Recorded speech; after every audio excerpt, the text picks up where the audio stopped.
Je vais te dire, littéralement ce que des investisseurs m'ont dit à l'époque. La voix, c'est un truc de vieux. C'est un Oui, business de vieux. On m'a dit ça il y a 1 an et demi. bien C'est un sûr. business de vieux. Tu as vu ce que c'est devenu les AI voice agents? Ouais, Donc moi, ce que clairement, j'ai clairement. il y a un feeling qui est assez marrant, c'est que c'était un business de vieux, sauf que c'est un truc qui est redevenu à la mode. On est un peu, tu sais, dans les comme dans les hipsters, hein, on va dire les hipsters de l'IA. C'est les vieux trucs qui redeviennent à la mode. Passage un petit peu bizarre dans l'humanité, c'est qu'on s'est toujours parlé, on a toujours parlé à l'environnement autour de nous. On a depuis 70 ans utilisé des claviers et là, j'ai le sentiment, c'est un sentiment que la manière, dont on va reparler à la machine, reparler à l'environnement, ça va redevenir la voix et le clavier n'était qu'un passage. Évidemment, tu regarderas toujours le clavier, tu peux pas coder avec la voix et cetera, mais n'a été qu'un passage temporaire où les interactions étaient uniquement avec le clavier. J'ai l'impression que ça va devenir de plus en plus naturel d'avoir la voix en produit en Donc temps c'est réel. On en avait déjà une version et on je a l'ai sorti vu, je pense ouais. aussi à l'événement, Motier Venture avec, Nicolas, Ah non? oui, oui, exactement Et avec Nicolas. notamment, Ouais. donc un transcript en temps réel, c'est ça, d'une conférence, par exemple, Transcript et traduction en temps réel et traduction. Excellent. et là, on le fait tourner en 300 millisecondes, multilingue. Et pourquoi est-ce qu'on est obligé d'aller là? Donc ça, c'est intéressant. Je te parlais qu'on allait redécouvrir les patterns de l'humain, de comment les fonctionnements de l'humain. Un humain n'est pas patient et un humain attend que quand je te parle, tu ou quand il se passe quelque chose en face de lui, ça réagisse relativement vite. Et l'humain ne Mmh. fait pas la différence entre l'instantané et le délai en dessous de 500-800 millisecondes. Pour eux, c'est la même chose. Je te parle pas des, pilotes de Formule 1, hein, qui te font du 100-200 millisecondes en temps de réaction, mais je te parle des gens normaux, entre 0 et 500 millisecondes, 600 millisecondes, 700 millisecondes, ils voient pas la différence. Mais je Ah, pense que le prochain gap mathématique qui va se passer, va oui. arriver dans les on va arriver dans 5 ans, à peu près. Mmh. C'est quand ça va prendre 3 ans pour que les 100-200-300 000 GPU soient livrés. Ça Oui. va prendre 3 ans, le temps qu'ils soient, je te disais, bah, livrés, opérationnels, qui fonctionnent dans les trucs de calcul. Ça va leur prendre 1 an pour faire tourner le système, de le mettre en place et ça leur prendra 1 année pour entraîner le modèle et je pense que dans 5 ans, on va avoir un modèle qui sera à peu près l'équivalent de quand on est passé de quasiment rien à GPT 3.5 où on a dit: «What? Il y a un truc, il y a un vrai truc».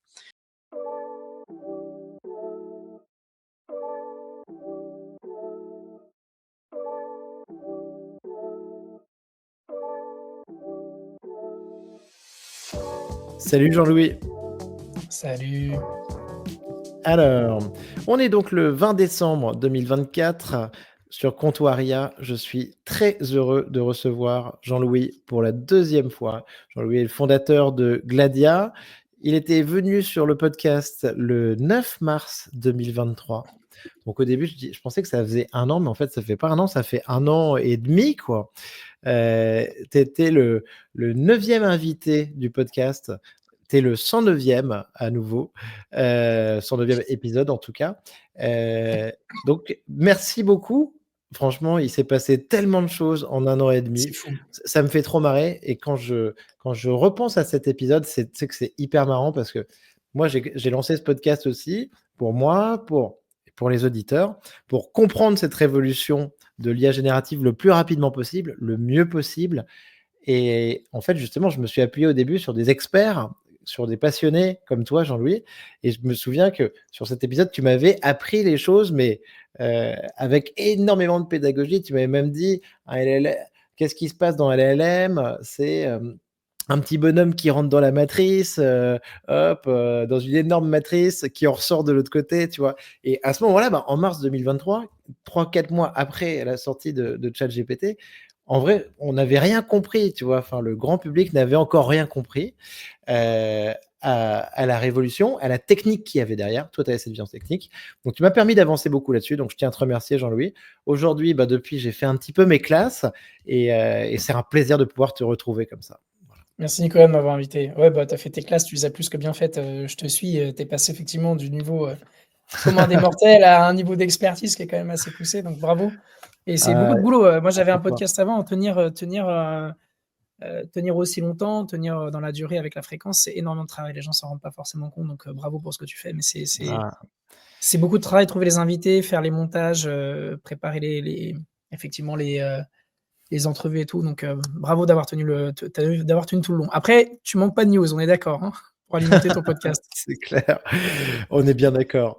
Non, mais Jean-Louis, donc franchement merci, merci pour ton amitié et donc bah, écoute, on va se faire un super épisode. On a beaucoup de choses à se raconter. Je suis très curieux d'avoir ton feeling, et surtout, tu sais ce qu'on veut avec toi? On veut des punchlines. On veut des punchlines. Je vais t'en trouver des punchlines. Je vais essayer d'être Excellent. poli. Hem Et surtout, en plus, écoute, j'ai l'impression quand même que ça charbonne, mais que ça se passe très, très bien aussi pour Gladia. Donc tu vas nous raconter ça dans 1 minute.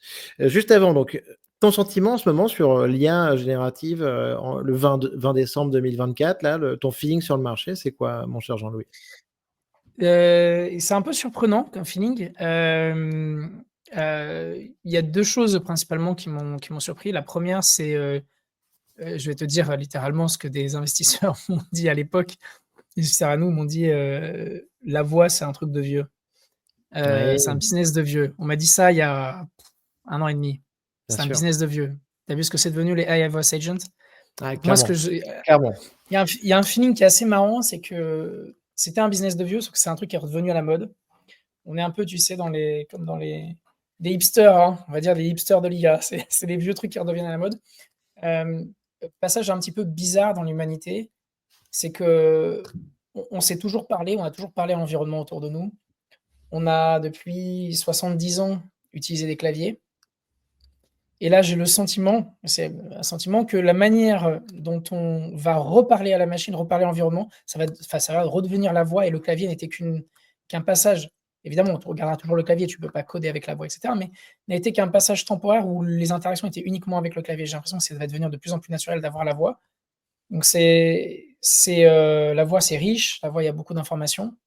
Par exemple, en product management, en tout ce qui est produit et cetera, le monde est en train de changer complètement parce que tu fais les interviews clients, évidemment, tu as beaucoup d'éléments, mais quand tu Ouais. écris un ticket linéaire ou un ticket dans ton truc de produit, quand tu parles à la machine, tu as beaucoup plus de richesse dans ce que tu vas expliquer. Ouais, le client, il se sent pas bien pour telle ou telle raison et tu vas dire: «Crée-moi un ticket linéaire». Il est certain que tu as 3 ou 4 fois plus d'informations dans l'écriture du ticket linéaire que tu as demandé après avoir fait la transcription vocale et tu demandes de reformater, que si tu l'avais Mmh. tapé toi-même. Donc en fait, on se rend compte que la voix reste quand même le mode de communication principal. Donc ça, c'est assez drôle de voir ça 1 an et demi après, où on se faisait dire qu'on était un business de vieux et de voir qu'effectivement c'était un business de vieux et que là, ça redevient en haut de la pile. Je trouve ça très chouette. Ouais. Et la deuxième chose qui me surprend énormément, Mmh mh. c'est que c'est une techno qui s'est verticalisée hyper rapidement. Moi, je m'attendais pas à ce qu'il y ait des verticalités métiers de façon si rapide. J'ai été dans Ouais. la révolution du big data il y a 15 ans. Ça a mis un temps, ça a mis un temps et au final, on a fait quoi? On a fait du customer 360. En fait, on a fait quasiment que ça. Oui, tu as eu du real time bidding, un peu de pub, de machin, de trucs, d'analytics, mais ça a été très, très verticalisé. Il y a eu un peu de santé, c'est vrai, mais globalement, ce qu'on a fait, c'est du customer 360 et ça a mis, 10 ans à venir à maturité. Et là, la techno, elle arrive, depuis 1 an et demi, elle est dans les mains du public et là, qu'est-ce que tu as? Tu as des, agents autonomes, de Ouais. téléphoniques pour, automatiser le travail de sociétés de recrutement, pour tout ce qu'on appelle blue collar, donc dans tous les métiers où tu dois qualifier, à grande échelle Mmh. les boîtes d'intérim. C'est en train de Ouais. s'automatiser. C'est des dizaines de millions par année qui sont lâchés par les boîtes d'intérim pour faire de la préqualification de candidats au téléphone.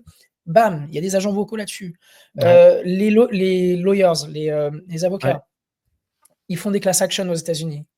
Ouais. Il faut appeler des milliers et des milliers de personnes. Hop, ils font des IA spécialisées dans les class actions. En fait, tu te Waouh, rends je l'ai pas compte, vu. ça a verticalisé. Ouais, avez-vous utilisé, du shampoing, L'Oréal entre, 1999 et 2000, qui était à la vanille parce que dedans il y a un exfoliant, je sais pas quoi, qui est cancérigène. Et on fait une class action contre L'Oréal, c'est ce genre de conneries. Et ils Et ils appellent des lancent un milliers, appel des comme centaines de ça milliers, général sur bien des sûr. des Non, ils centaines de appellent les milliers de gens au personnes. téléphone. Waouh! Voilà, ils appellent les gens, comme ça ils rajoutent des gens dans le class action pour faire monter la facture. Mais en fait, tu es en train de te rendre compte que ça verticalise de partout et au bout d'1 an et demi de maturité de la techno, donc moi, 1 an et demi après, ce que je vois, je ne m'imaginais pas à un seul moment qu'on verticalise aussi rapidement, cette technologie-là dans des éléments métiers où c'est devenu naturel. Tu sais Ouais. que, tu les rendez-vous chez ton coiffeur, c'est une évidence que ça va être une IA qui va connecter ton calendrier avec, le calendrier du coiffeur avec toi. C'est plus ton coiffeur qui va répondre. Pour ton dentiste, ça va être la même chose. Avant, les gens pouvaient pas se payer de secrétaire. Vous avez pas, de quoi faire ça, ça va être ton IA. C'est devenu des évidences. Donc c'est assez drôle comment ça se verticalise. J'aurais jamais cru que ça allait aussi vite. Mais c'est dingue, tu as raison, et non, mais je le vois parce que, moi j'utilise beaucoup ces assistants de réunion, je suis complètement fan, mais c'est sûr que je peux en citer, presque une dizaine par métier différent, tu vois? Tu as presque l'impression que tu vas avoir un assistant de réunion par job, en fait. C'est Mais complètement dingue. qu'est-ce que tu Ouais. fais dans une réunion qu'est-ce que tu fais dans une réunion de ta boîte? Si tu as besoin du marketing, tu as la personne du marketing qui est là. Si tu as besoin de l'ingénierie, tu as la personne de l'ingénierie qui est là. Donc c'est le troisième paradigme que je trouve qui est en train d'arriver, c'est que c'est une verticalisation des agents. Donc oui, des usages, mais tu as une verticalisation des agents. On se Mmh. dit, en fait, les agents ont des domaines d'expertise. Oh, tu as plein d'expériences, je vais en raconter pendant le podcast. Il y a 1000 trucs à raconter sur les recherches de Google, sur la voix, sur les patterns humains. On redécouvre des patterns dans les humains, sur les comportements des humains. J'ai hâte de t'en parler, pendant tout le podcast. Waouh! Non, non, mais Jean-Louis, bravo, bravo. C'est vrai que tu as été visionnaire là-dessus, je me souviens très bien. Au début, on parlait d'un truc de vieux. Depuis, bah, ça a beaucoup changé. Les dernières choses que j'ai vues, c'est plutôt des études de A16Z, André Horowitz, qui disait, bah, le sujet de la voix, il est monumental, il est colossal, et ça va être une lame de fond. Donc bravo, tu es au bon endroit. Tu as bien senti ça. Et après, moi, ça me fait même penser, tu vois, aux lunettes Meta, aux Ray-Ban Meta que j'ai, que je porte très souvent. Et tu vois, c'est vrai que la commande vocale aussi, on la voit arriver à toute vitesse avec ce genre de device, comme tu disais tout à l'heure, un peu pour se détacher peut-être du smartphone et du keyboard de taper cette information. L'outil que tu utilises le plus aujourd'hui d'IA générative, Jean-Louis, c'est quoi? L'outil que j'utilise le plus, Ouais. j'en utilise 2, les Vas-y. plus. Claude. Je parle de chat. Claude et il y a Cursor. Le premier, c'est Cursor. Ça, c'est Mmh. vraiment je peux plus vivre sans Cursor. Donc Oui. je pense que c'est un peu comme quand je démarrais à coder. Quand je Ouais. démarrais à coder, j'utilisais, tu sais, les bouquins For Dummies là, tu sais, ceux qui sont jaunes. J'avais Bien sûr, ça, j'avais les nuls, ouais, tout à fait, ouais, les ouais, ouais. premiers, tu sais, PHP 4 avec MySQL, je sais pas quoi. T'avais pas un tu un peu internet, t'avais pas le site du zéro à l'époque, tu vois? Ah, bien sûr. Donc tu achetais les bouquins à la Fnac quand tu en trouvais ou au forum du livre où tu avais, les trucs, scolaires. Après, tu as eu le site du zéro. Après, Ouais, tu commences à avoir Stack Overflow et à ouais, chaque étape, tu dis: «Comment je peux vivre sans site du zéro?» Et après tu dis: «Comment je peux vivre sans Stack Overflow?» Et maintenant bien tu te sûr. dis: «Comment je peux vivre sans Cursor?» Ouais, ouais. En Ah fait, au ouais. moment on est rendu là, oui, je peux revenir en arrière. Mais à quel point je suis capable de revenir à reprendre mon bouquin, à côté de moi, relire la leçon, le chapitre 8 pour essayer de trouver la solution, Non, non, mais c'est mort. ils ont cassé le game, et même moi qui ne et moi, tu vois, j'ai fait du site du zéro, je pense qu'on a à peu presque le même âge, et j'ai fait du site du zéro, et même sans savoir coder, la Cursor, j'en fais un petit peu, et j'arrive à faire des trucs, mais je me force à y aller parce que c'est extra. Ils ont craqué quelque chose sur Ils l'interface ont là, c'est craqué un génial. truc, c'est un truc de fou et mais Claude est pas mal, hein. Quand tu mets dans Ouais. Claude, par exemple, hier, donc Germain Mas, que je salue, qui travaille chez OVH, donc un ancien collègue qui était en train de faire les benches des GPU, les benchmarks des Mmh. GPU. Il a sorti sur GitHub, une espèce de JSON qui te permet de comparer les GPU sur les teraflops et choses comme ça. Moi, je dis: «Je voudrais rajouter quelques colonnes avec le power usage, des trucs comme ça et faire un comparatif». Tu mets ça en Claude, il a Ouais. commencé à faire ça, il m'a construit une page React sur le côté qu'il a affiché directement. Il m'a fait les trucs avec les barres, les graphiques interactifs et tout. Et Ah j'ai là même là pas là. demandé ça. Je trouve ça délirant ce qu'ils sont en train de faire Claude, délirant.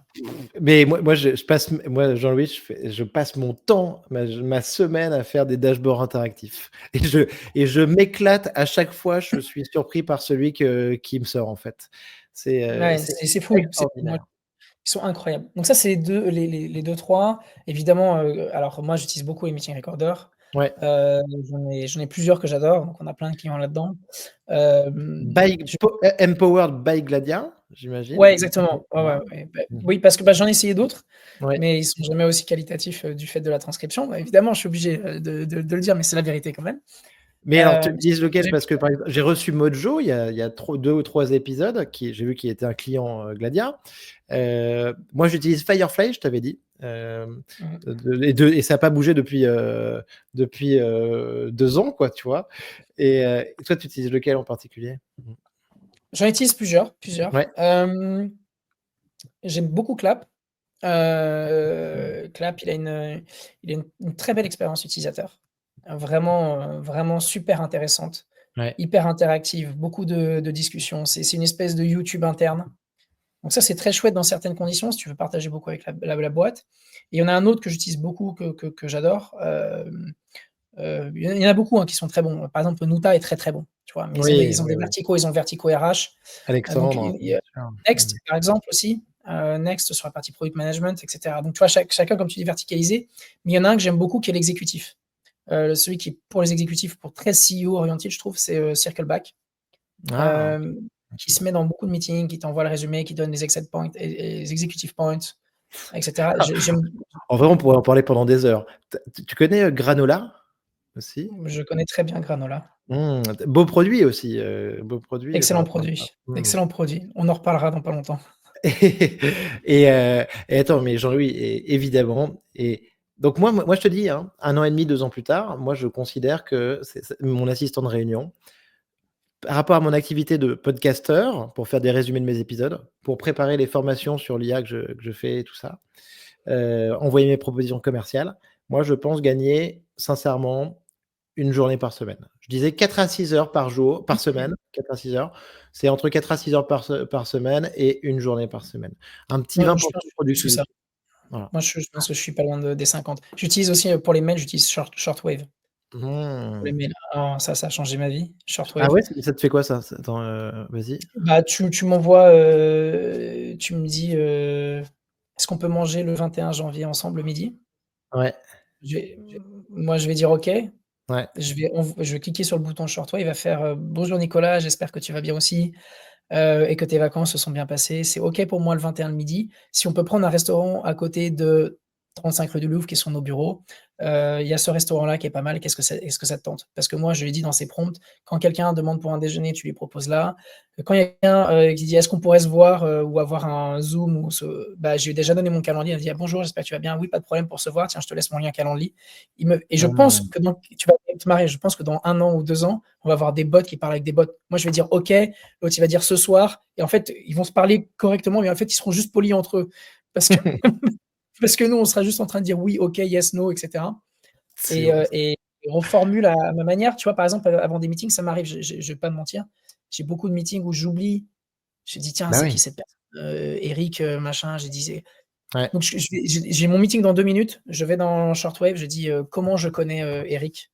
Il me dit: Tu connais Eric de telle manière, vous êtes introduit de telle manière, c'est ici le mail, où vous avez eu l'introduction», et je dis: «Pourquoi est-ce qu'on doit se voir? Vous devez vous voir pour, telle ou telle raison».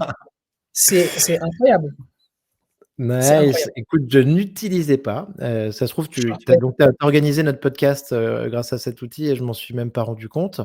Heu, non, non, non, je rigole. mais Non, extraordinaire, tu es important, je l'ai fait quand même pour toi. extraordinaire, extraordinaire.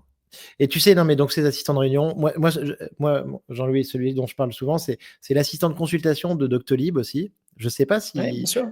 s'ils utilisent du Gladia, ça serait génial. Hem, mais apparemment, c'est un carton. Les professionnels de santé, on te dit qu'ils gagnent 2 heures par jour et que maintenant ils font la consultation sans les mains, enfin sans avoir à taper sur leur clavier et que c'est donc hyper réhumanisant. Moi, je trouve donc cette expérience, vocale dont tu nous parles depuis tout à l'heure et dont tu nous parlais déjà il y a 1 an, c'est extra ce qui se passe, c'est extra. Je trouve ça génial parce que ça va redonner du temps pour, parler, plus se concentrer effectivement. Si tu as pas besoin de, tu vois, par exemple, ma head of marketing, Anna, que je Ouais. salue, qui est extraordinaire chez nous. Quand tu vois le boulot qu'elle fait, enfin voilà, c'est fou. Mais souvent, on a des stratégies de contenu. On va dire, quel contenu on fait, et cetera. Et c'est vrai que j'ai pas mal avant, elle prenait des notes tout le temps. Là, elle me Mmh. regarde. On Mmh. discute, elle Bah me oui, regarde. bah voilà, bah voilà, bah voilà. Elle me dit: «Vas-y, réexplique, remontre-moi, et cetera», et en fait, elle a pas besoin de prendre de notes, et en fait, après, elle prend la transcription, elle la reprend, elle la met dans Claude, elle la reprompte de plusieurs manières en disant: «Mais j'ai pas très bien compris ce concept-là». C'est incroyable. Du coup, après, elle est hyper sharp, et le contenu où les stratégies de contenu qu'elle met en place, elles sont juste hyper ciblées. Donc ça, c'est juste un niveau de qualité et de collaboration dans ta boîte qui est juste inatteint jusqu'à maintenant. Je passe mon temps à faire ça, Jean-Louis. Je passe mon temps, moi, à dialoguer avec mon contenu, et avec mes invités, tu vois, après l'épisode, pour m'assurer que j'ai bien compris, pour pouvoir essayer d'expliquer ça le plus clairement à nos auditeurs et c'est un carton. Jean-Louis, on va se régaler sur cet épisode. Tu es un de mes meilleurs invités, tu es un des plus cash.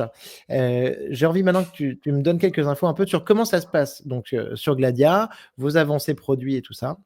C'est marrant parce que la dernière fois, j'ai croisé un petit événement Vici, ton associé Jonathan Soto, et je traînais juste à côté, je l'écoutais. Il est en train de donner des conseils à un jeune entrepreneur. Et tu vas voir, et je crois que je t'ai pas débriefé là-dessus. Et Jonathan, il était en train de dire à cet entrepreneur, ouais, tu comprends, cette aventure entrepreneuriale, c'est extraordinaire. C'est une histoire d'amour. Moi, avec Jean-Louis, c'est une grande histoire d'amour. J'aurais jamais pensé arriver là et tout ça. Tu vois, j'étais à 50 centimètres derrière, je l'entendais en train de raconter ça. Et tu vois, et je me dis, ah, c'est associé de Jean-Louis et tout. Je fais, waouh, c'est un truc de dingue. Alors, je suis pas intervenu parce que c'était un peu de l'intimité que je révèle donc ici. Mais c'était il y a peut-être 2, 3 mois. Mais en tout cas, je pense que j'ai l'impression que ça se passe plutôt pas mal chez Gladia, non? Ouais, ouais, très bien et je pense que c'est une bonne leçon pour l'entrepreneuriat, en fait. Moi, je cherchais un associé business. Alors, tu as peut-être vu Jonathan, mais c'est pas un mec de business. Non, clairement. C'est un techos pur. Mais en fait, à Mmh. la fin, je cherchais et à la fin, je me suis dit: «En fait, qu'est-ce que je cherche à faire? Je cherche à faire une histoire humaine avant tout». L'idée, c'est pas de faire de l'argent, c'est pas de changer le monde et cetera. L'idée, c'est d'être bien, de faire quelque chose que j'aime avec des gens que j'aime. Mmh. Et quand j'ai rencontré Jonathan, ça a été, juste, dingue. On complétait les phrases et tout, on a vécu les mêmes choses et cetera. Donc on a décidé d'y aller ensemble de cette manière. Donc je pense que c'est peut-être une des leçons là-dessus, c'est, aller faire les choses avec les gens que vous aimez. Le product market fit, le produit que tu vas trouver, surtout dans notre Gen AI où ça va à une vitesse incroyable, où du jour au lendemain, tu peux te faire casser. Tu vois là, Tu peux te faire steamroller par OpenAI, par qui est OpenAI, par exactement. Microsoft, quand tu vois, effectivement OpenAI qui lance, qu'est-ce qu'ils ont lancé dernièrement? Je sais plus, ils ont lancé des trucs. Ah oui, c'est ça, ils ont lancé le flight booking et cetera. Ils ont lancé un agent qui peut te, réserver tes billets d'avion, des trucs comme ça, mais je sais pas combien de leurs clients ils ont buté, en fait. Les systèmes qui naviguent automatiquement dans le navigateur pour faire l'automatisation, mais combien ils ont tué de leurs startups, qui sont chez eux? Jean-Louis, Je sais pas. c'est la blague à chaque fois que OpenAI sortait une nouvelle fonctionnalité, un service, tu sais, c'était de dire, hop, il y a 1000 business qui sont KO. Mais sauf que quand là, ils se mettent à faire les 12 days of Cheapmas, 12 jours d'annonce, là, c'est l'hécatombe, quoi. Enfin, potentiellement. Exactement. Ouais, Donc, donc le sujet pour surfer cette vague de l'IA générative, tu as intérêt à être bien accroché, en effet. Ouais. et donc, c'est important d'être avec des gens que tu aimes, c'est important Mmh. d'être avec des gens avec qui tu partages des valeurs, c'est important d'être avec des gens avec qui dont tu reconnais la valeur et la compétence Mmh. et tu trouveras des solutions. Mais si tu es juste pour le pognon, tu vas te planter parce que c'est dur. Mmh. En Gen AI, on se dit: «Ah bah, tu as levé des fonds, ah mais il faut dire que tu es en AI, ah machin, non, c'est pas comme ça que ça marche». La première question qu'un VC te pose, il fait: «Qu'est-ce que vous faites que OpenAI ne va pas faire? Ou qu'est-ce que vous faites que Google va pas faire?» Ben, je dis: «Je sais pas, Google dépense 1,5 milliard par trimestre, milliard. Il fait 6 milliards par an sur l'IA en investissement. Qu'est-ce qu'ils font eux que nous on va pas faire? Bah, je sais pas, on va lever 15 millions. Qu'est-ce que tu veux que je te dise? C'est une paille. Mmh. Donc, tu as intérêt à bien être accroché, tu as intérêt d'être smart, avec des gens smart, tu as intérêt d'itérer vite, tu as intérêt d'écouter bien tes clients parce qu'il y a des choses que Google, OpenAI ne fera jamais aussi bien que toi quand tu es relativement petit, c'est d'être proche de tes clients, écouter les besoins de tes clients et être spécifique. Bien Donc encore sûr. une fois, faut le faire avec les gens que tu aimes. Mmh. Il faut être flexible parce que c'est dur, même si tu es en Gen AI et que tout le monde pense que c'est le hype, c'est hardcore. Donc voilà, c'est mon conseil et les opportunités, elles sont juste ma boule parce qu'il y a de la verticalisation à mort et quoi que fasse Google et quoi que fasse OpenAI, ils pourront jamais aller dans l'ultra verticalisation. Donc c'est là qu'il y a un Mmh. rôle à jouer. Dans la santé, tu vas dire: «Ah bah, il y a déjà, Microsoft qui fait la reconnaissance vocale en santé». Oui, mais est-ce qu'ils le font pour les radiologues? Il y a un Ouais. truc à faire pour les radiologues. Est-ce qu'ils le font pour, les cancérologues? Il y a quelque chose à Mmh. faire pour les cancérologues et tu peux aller comme ça dans chaque verticaux, Bien aller sûr. chercher quelque chose, tu dis j'ai parlé du RH et tu as blue collar et tu as white collar, donc tu as les cols bleus et tu as les cols blancs et puis après tu as les cols bleus, sur les chantiers, tu as les cols bleus dans la restauration, Donc, tu as des verticaux partout, il y a des niches et c'est un paradigme qui change tellement. L'équivalent de ce qui est en train de se passer, c'est l'apparition des SaaS pour moi. C'est Ouais. exactement la même chose. Tu dis: «On fait un SaaS» et après tu as un fournisseur de SaaS, un éditeur logiciel, on dit: «Ah, c'est Oracle qui va dominer le monde». Heu, N'importe quoi. Oracle, c'est l'équivalent d'OpenAI. Oui, Oracle, ils font des logiciels, très bien. Mais tu as vu le nombre de logiciels de niche qui sont apparus, des Payfit, des Pennyline, des Conto, des machins, des trucs comme ça. C'est que des logiciels qui vont chercher une petite case, mais le marché, il a tellement explosé puisque tu avais rien avant, Ouais. qu'en fait, même si tu prends une petite part du gâteau, l'opportunité est tellement immense que si tu es ultra spécifique, Oracle, l'équivalent d'Oracle, donc OpenAI, viendra pas marcher sur tes plates-bandes. Tu seras toujours meilleur que lui si tu vas dans la niche. Si tu veux être généraliste, par contre, bonne chance. Ça va être compliqué. Ouais, bien sûr, bien sûr, bien sûr. J'ai vu quelque chose comme ça hier de Elad Gil, qui est un VC américain que j'apprécie et il sortait un truc assez incroyable, que grosso modo le business du SaaS américain, tu vois, c'était peut-être, aujourd'hui 500 milliards de dollars de chiffre d'affaires, je pense, tu vois? C'est dingue, c'est dingue.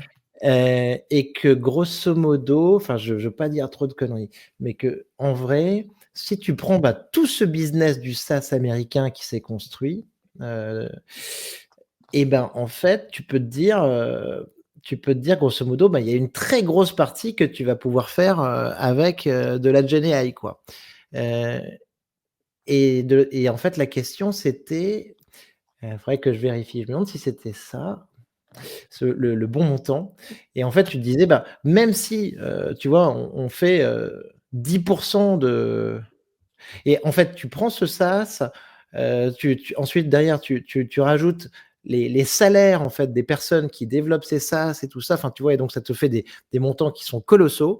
Et si tu te dis: «Tiens, bah, ces SaaS-là, je les fais en Gen AI», tu vois? Grosso modo, et je les fais tourner comme ça, bah, tu arrives de l'autre côté, tu vois? Sur, bah, évidemment des centaines de milliards de l'autre côté de dollars qui peuvent être, générés en chiffre d'affaires par nos outils de Gen AI, quoi. Enfin, c'est Je suis assez d'accord. Faut le voir fascinant. comme des Mmh. faut le voir comme des add-ons. Oui, Je le vois plus comme, je prends une voiture, tu as enfin, un exemple, tu as le marché de la voiture qui serait ouais, l'équivalent des logiciels métiers. Au début, tu vois les premières clims arriver sur les voitures, tu dis: «Bon, c'est nice to have, c'est fun. Oh, tu as mis une clim sur ta voiture». mmh, Le marché, tu vas dire: «Bah, ouais, le marché de la clim, c'est 10 des bagnoles, 5 des bagnoles». Puis en fait, c'est quoi? Tu regardes après 10-15 ans, en fait, il y a des clims partout.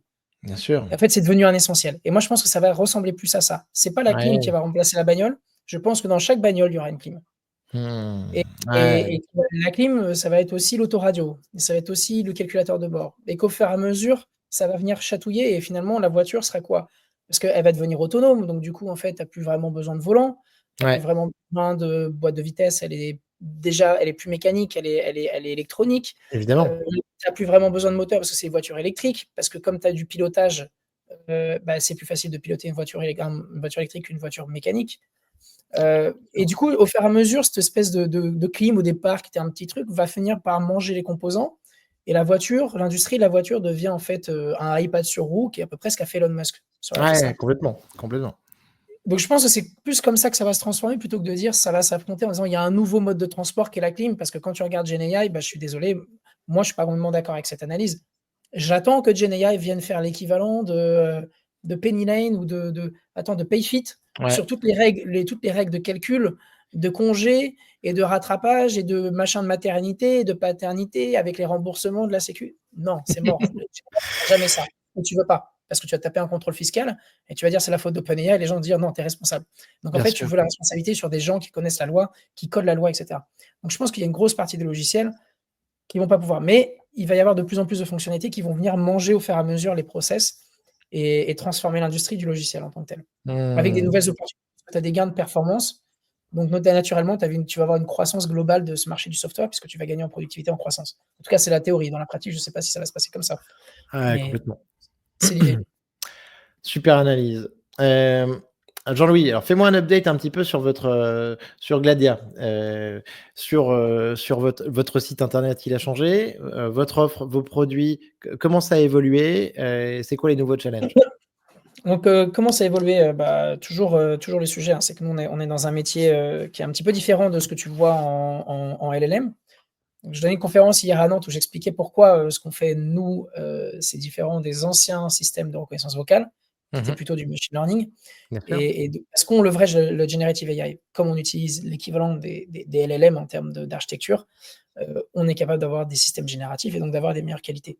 Mais la différence d'un LLM avec un LLM, c'est qu'il y a rien qui ressemble plus à un summary, un résumé, d'un texte par ChatGPT qu'un résumé de ce même texte avec Mistral ou ce même résumé de texte avec, Claude. Bien sûr. Tout le monde Mmh. se et surtout en ce moment, tu vois, tu vois que ça converge, ça converge. Il va y avoir un gain, tu me feras pas penser là et je pense qu'il va y avoir une très, très grosse marche qui va passer. Et il va y avoir 5 acteurs qui vont passer cette marche-là et ça sera terminé. Et les 5 acteurs, ce sera Oracle, Meta, Mmh. heu, X probablement parce qu'ils vont refinancer Microsoft et Google Ouais. et je suis même pas sûr qu'Amazon passe ce truc-là. Mais Mmh. on en reparlera après. Mais donc aujourd'hui, Ouais. tu vois que ça converge. Globalement, ça converge et on parlait de O1 là Bien sûr. juste avant de l'enregistrement. Mmh. Heu, Tu vois, O1, c'est un artefact d'ingénierie. Le modèle est pas plus puissant, c'est faux, c'est un chain of faults. Donc Exact. tu vois bien que ça sature un Ouais. peu. Donc ça, c'est le premier truc. Donc en LLM, tu peux te permettre de pas avoir exactement les mêmes tokens, on va pas te taper sur la tête. En speech recognition, tu oublies une virgule, tu te fais défoncer. Tu oublies une lettre capitale, tu te fais dégommer. Tu mets un point d'interrogation, qui est mal placé, où il y a un espace devant, tu te fais dégommer. En fait, tu te fais dégommer sur à peu près tout. Donc la qualité, elle est juste non négociable et c'est toujours une recherche de l'ultra qualité tout en gardant la performance. Donc ça, c'est toujours notre point clé et d'être multilingue. Tu vois, là, on a achieve, Tu un taux d'exactitude, là-dessus, ouais, ouais, on parle souvent même plutôt d'un taux d'erreur. On va parler d'un Un word taux rate d'erreur, pardon. qui est une Mmh. métrique de merde, hein, de toute façon, je vais pas te Ouais, mentir. grave. Heu, Parce que, ouais, c'est punchline, tu vois? C'est un gros mot, pardon, mais elle est ridicule. Il y a des métriques qui sont ridicules en IA. Qui sont des métriques scientifiques, mais qui ont aucun sens. Par exemple, si tu dis un word rate, c'est le nombre de mots que tu as faux dans 100 mots, Mmh. OK? Ça donne un pourcentage. Le pourcentage, c'est ce qu'on appelle le taux d'erreur. Est-ce que si je t'écris OK et que je l'écris OK, là où toi tu disais que le ground truth, donc la vérité, c'était OKAY, est-ce que c'est normal que tu me pénalises? Je suis pas certain. OK? Non, on est d'accord. Non. Par contre, si je, me trompe sur, par exemple, tu dis: «J'habite, avenue, de la Tourette» et puis tu écris, avenir de la Tourette, Ouais, entre avenue et avenir, là, il y a un problème parce que évidemment. ton CRM va être pété. Sauf que la pénalité, elle a été la même. Mmh. Donc tu vois? Et après tu vas avoir une autre si je dis Jean-Louis ou Jean-Luc dans ma transcription, on est d'accord que c'est pas la même personne. Je vais te pénaliser de 1.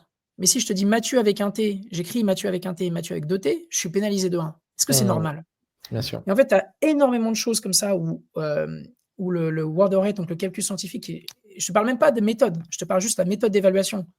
Elle est complètement biaisée, elle est pas bonne, déjà de base et tous les algos ont été écrits pour s'aligner sur les résultats d'une méthode d'évaluation qui elle-même est pas bonne. Donc en Mmh. fait, dans le speech to text, on a énormément travaillé, notamment les méthodes d'évaluation. Donc nous, c'est une des choses sur lesquelles on est Ouais. en train de bosser, en disant: «Attends, tu es en train d'utiliser sur une métrique qui n'a aucun sens, changeons, gardons les mêmes techniques, gardons les mêmes technos, gardons les mêmes trucs, mais changeons la méthode Bien sûr. d'évaluation». OK. Donc ça, tu vois, ça c'est une première avancée, qu'on a fait et je vais te donner, ce qu'on a fait dernièrement. On a achieve, enfin désolé achieve, mot, franglais, mais bon voilà. On a réussi à atteindre, voilà, c'est bon, 99,48 % de précision dans la détection de langue. Ce qui Waouh. est, Mmh. monstrueux, c'est monstrueux. Mmh. Parce qu'on en a fait, je te parlais de spécificité, c'est une spécificité qu'on a nous les Européens de bien, de bien comprendre qu'on a des voisins qui parlent d'autres langues. Donc je vais pas, je vais bâcher un peu les Américains, mais parce que de toute façon je suis cash comme tu me dis. Mmh. Les Américains ne peuvent pas comprendre. Quand les acteurs américains font des logiciels comme ça, c'est des subtilités qu'ils ont pas. Quand tu Ouais. parles à un Américain, tu dis: «Tu parles quoi comme autre langue?» Et il va dire: «Ah, tu es français, je parle un peu français». Il va te dire, tu dis: «Ah ouais, tu connais quoi en Ouais. français et tout?» Il va te dire: «Baguette, Rest of the frites». world rest of the world, quoi. Ouais, Enfin, voilà. Ouais, OK. exactement, elle va te faire baguette frites et tu dis: «Ah cool, il dit: «Tu habites où?» Il dit: «J'habite Paris». Il fait: «Ah, je suis allé visiter Rome». Je lui dis: «Ouais, bah, c'est à peu près ça». Sauf que nous, on comprend que quand tu vas en Belgique, il faut que tu parles le flamand et le wallon et que tu peux pas faire de distinction et que tu vas en Suisse, tu vas parler du suisse allemand, puis tu vas devoir parler du français, mais que c'est pas les mêmes accents, que c'est pas les mêmes subtilités. Donc nous, on a mis à profit cette verticalisation ou cette géographie, cette localisation, on va dire, cette compréhension-là, et on en a fait notre force. Excellent. Donc tu es obligé d'aller là-dedans parce que sinon ça devient compliqué. Donc ça, c'est le deuxième truc deuxième chose qu'on a réussi à atteindre. On a sorti aussi notre produit real-time, ça c'était en septembre, en produit en temps réel. On en avait déjà une version. Je l'ai vu, je pense Ouais. aussi à l'événement Motiventure avec Nicolas, non? Ah oui, exactement, Et avec Nicolas. notamment, Ouais. donc un transcript en temps réel, c'est ça, d'une conférence par exemple. Transcript et traduction en temps Et réel. traduction, excellent. Et là, on le fait tourner en 300 millisecondes, multilingue. Ce qui Transcript et est traduction, hyper ce qui est rapide. très important, en effet. Donc j'ai les sous-titres, je fais une conférence en anglais ou dans une autre langue que je capte pas bien, j'ai les sous-titres en temps réel qui déroulent. Ah, c'est quand même magique. Et pourquoi est-ce qu'on est obligé d'aller là? Donc ça, c'est intéressant. Je te parlais qu'on allait redécouvrir les patterns de l'humain, de comment les fonctionnements de l'humain. Un humain n'est pas patient et un humain attend que quand je te parle, quand il se passe quelque chose en face de lui, ça réagisse relativement vite. Et l'humain ne fait pas la différence entre l'instantané et le délai en dessous de 500-800 millisecondes. Pour eux, c'est la même chose. Je te parle pas des pilotes de Formule 1 qui te font du 100-200 millisecondes en temps de réaction, mais je te parle des gens normaux, entre 0 et 500 millisecondes, 600 millisecondes, 700 millisecondes, ils voient pas la différence. À partir de ce moment-là, quand tu es au-dessus, tu commences à avoir du délai. Et ça, tu le vois quand tu fais désolé, je suis un vieux, je vais dire un Skype, mais tu as compris ce que je voulais dire. Ouais, Un bien Zoom, sûr. un Google Meet, un truc comme ça. Il y a des moments, il y a des conférences, tu dis ça se passe très bien. Il y a des conférences, tu te fais putain, elle était infernale ce meeting, on se coupait tous la parole. Ouais, Pourquoi? carrément. Ouais. Tu es passé de 500 millisecondes de latence réseau à 800. Et ces tout petits 200-300 millisecondes le lag ont fait que tout le monde s'interrompt. Et tu dis, mais c'est pas possible, on n'arrive pas à se parler aujourd'hui. Ça, c'est juste le réseau qui a eu des petites lenteurs qui t'a amené là-dedans.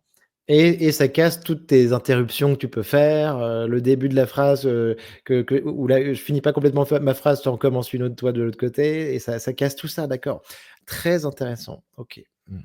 Donc, tu es obligé d'être très rapide parce que tu vas faire 200-300 millisecondes sur la reconnaissance vocale. Ensuite, tu vas taper. Alors là, je pense que j'espère qu'il y a des auditeurs qui utilisent Claude parce que vraiment, c'est vraiment une super belle techno, une super belle boîte. Mais tu vois, Claude, il y a la semaine dernière encore, même d'ailleurs, en fin d'après-midi, c'est marrant, il y a toujours un petit logo, je ne sais pas si tu l'as eu en haut, qui dit Ouais, puis on a beaucoup de trafic, on a réduit le nombre de tokens générés, on vous a passé sur un modèle plus petit. ouais, je te sors des réponses courtes.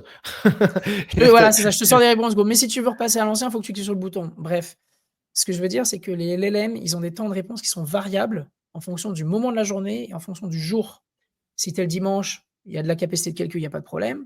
Si tu es le lundi, à 11:00 du matin où tout le monde a fait ses réunions et tout le monde fait les comptes rendus et fait les emails, je peux t'assurer que tu te fais bourriner et tu attends 3-4 secondes là où tu attendais 400 millisecondes, le samedi ou le dimanche. Ah, je Donc l'avais pas trop ce paramètre. Ah ouais, mais toi tu dois ah ça bah le oui! retranscrire OK, excellent. La capacité de calcul, en fait, si tu veux, on peut parler du cloud et tout ça, tu vois?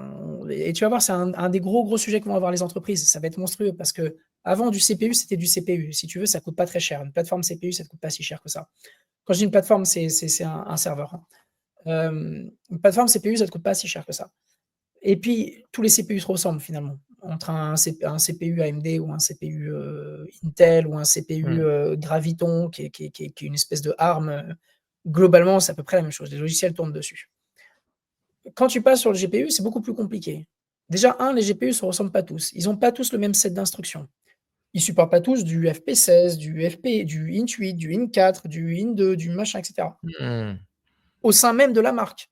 Puis après, entre marques, ils ont pas les mêmes drivers, ils ont pas les mêmes façons de piloter le calcul. Donc, il faut que tu recodes. Ça, c'est entre marques. Et puis, tu te dis, même pour le même modèle, entre guillemets, par exemple une A10, il y a des versions qui ont été customisées. Par exemple, AWS a ses propres versions. Tu dis, OK, bon, tu dis, c'est quand même chaud, quoi. Puis après, tu as la géographie Bien sûr. qui vient en compte, parce que le cloud, il n'est pas toujours au même endroit. Et en fait, si tu veux, pour les gens qui font de l'IA, c'est un peu l'équivalent d'un Black Friday tous les jours pour les gens qui font du retail. Si tu n'as pas provisionné en avance, donc les gens de retail, c'est ce qu'ils font, plusieurs jours avant le Black Friday, ils prennent des machines, même si c'est du cloud à la demande, ils les prennent en avance pour pas se retrouver le jour du Black Friday à dire: «Je veux des ressources en cloud en pay as you go», en on-demand ou auto-scaling, tu l'appelles comme tu veux. Et les mecs font non, mais attends, t'es gentil, il y a Leroy Merlin qui a fait l'auto-scaling, il y a Auchan qui a fait l'auto-scaling, il y a Decathlon qui a fait l'auto-scaling, il y a les mousquetaires qui ont fait l'auto-scaling. Tu continues comme ça et tu fais en fait, les gars, il n'y a plus de ressources sur le marché là. Il n'y a plus de dispo. Et là, tu dis, bah, en fait, je ne peux pas tenir mon trafic Internet et tu perds de l'argent. Et ben, Ouais. en IA, c'est la même chose tous les jours. Entre Waouh. 8h et 18h, c'est la foire à la saucisse et tout le monde se bat pour avoir des ressources. Mais et ça coûte très cher, les ressources coûtent très cher. Et entre 18h et 8h du matin, tout le monde relâche. Donc, en fait, tu te retrouves dans des situations où, d'un côté, tu te dis, Sur ouais, l'inférence alors, sur l'inférence en fait, hein, c'est ça? sur l'inférence, bien sûr, Mmh. bien sûr, bien sûr. Mais Voilà l'inférence, et c'est tout le sujet. Et le training, tu as du temps. Mais bien sur sûr. l'inférence, Donc ChatGPT sur devient l'inférence lent. et attends mais et toi, tu es confronté à ce sujet-là, Mais bien avec le tien? sûr. Bien sûr.